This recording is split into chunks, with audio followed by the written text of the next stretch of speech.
We're at the grass garden today at Kew so that I can show you what grasses are available and to highlight some particular favourites of mine and think about how you might want to use them in your own design. Hello plant fans, Sonya Whaley at Plant Your Pitch Up, and today we are badassing your ornamental grass. So I've broken this video down into several parts because this is actually a massive topic, ornamental grasses, and it doesn't really do it just to give it one short video. First of all, your choice of grass for your garden is very much going to be determined by the site, like if it's sunny or if it's shady. And one thing to know, if you don't already, is that most of grasses available on sale in the garden centres, etc., are for sunny sites. There are a couple of the grasses which I can think of off the top of my head which will suit a shady, part shady site. You're actually probably better off with Cairexes. So I'll do a part 2 on grasses suitable for shade in a separate video. I will also talk to you about the other main consideration I have other than site, which is look and feel. But first, let's get onto site at Kew Gardens.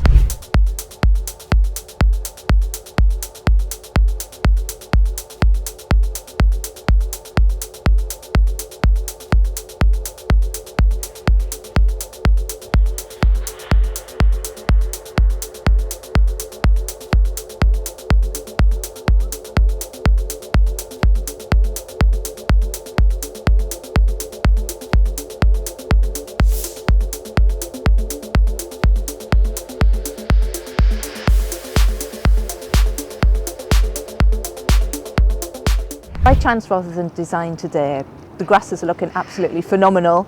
I think I've caught them at their optimum time. They're covered with there was a hoarfrost last night. It was the first frost of the year in London anyway, in 2022. It's December, early December, and it has coated the shapes of the stems of the grasses and the seed heads absolutely beautifully.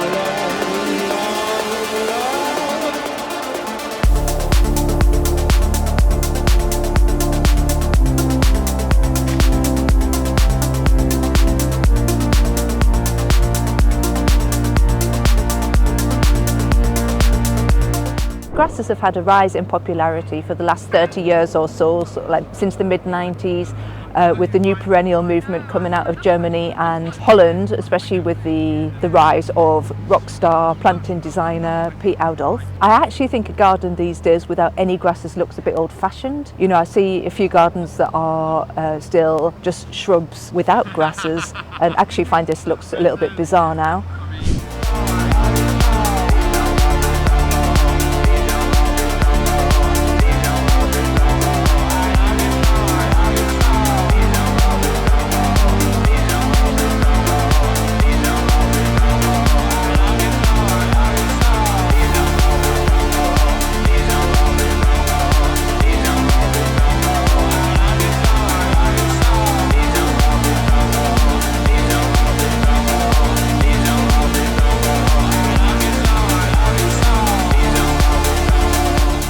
Moreover, when I am choosing which grasses to include in a planting design, I am mainly concerned with how the grass looks, and then in turn, how does that make you feel? So most grasses I would think are softeners, because they tend to have that movement and texture that would be softer than like a shrub or some other type of plant, but not necessarily. For example, Calamagrostis, acutiflora, Karl, Foerster is very vertical, straight up and down kind of structure, which is actually quite austere, so that might be suitable for a more formal feeling, and that's kind of the approach that we want to take here. Behind me here you can see Stipa gigantia or giant oats. You can't really beat it for drama. It's got a very good height of about 2 meters, and it's got some really nice seed heads scattered above. You're going to need about 1 meter diameter, so probably not the best grass for a small garden, and you're going to need to put it in a place with full sun. However, if your site can fulfill both those conditions, then you can't really beat it for a little bit of drama.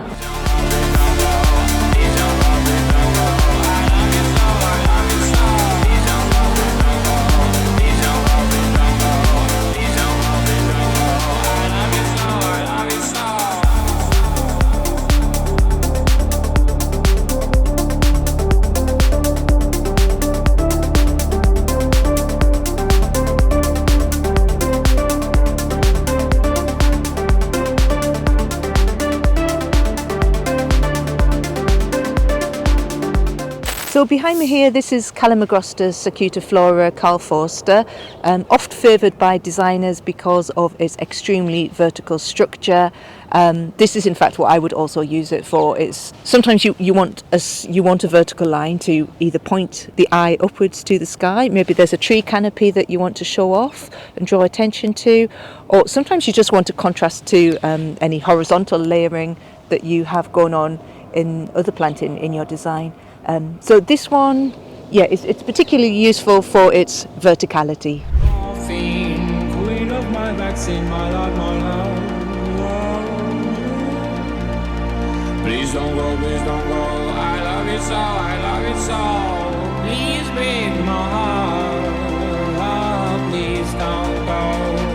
I need you all. I love you so, I love you so, I love you so. Please don't. So this grass immediately behind me is Hordeum hystrix. It's got an extremely fluffy seed head. It's really, really beautiful actually. It's catching the frost and the light, absolutely gorgeous. It comes to about knee height, and it's the fluffy seed head that I would use this actually as a softener in a design.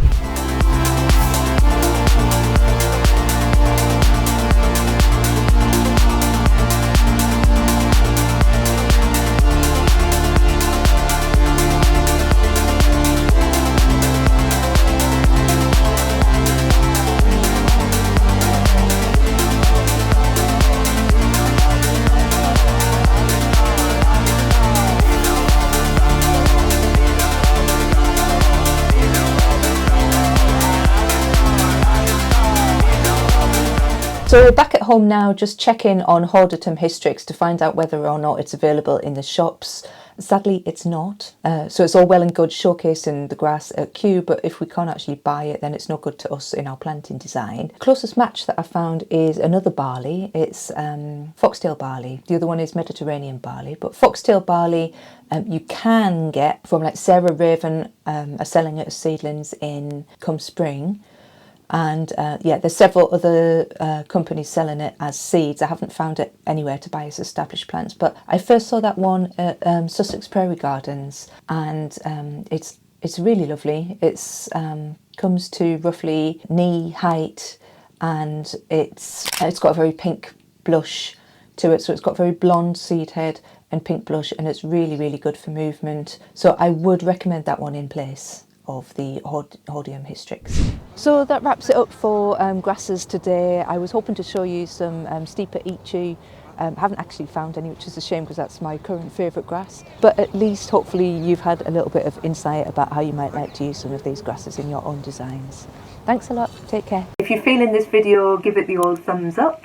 That will help other people to find it too.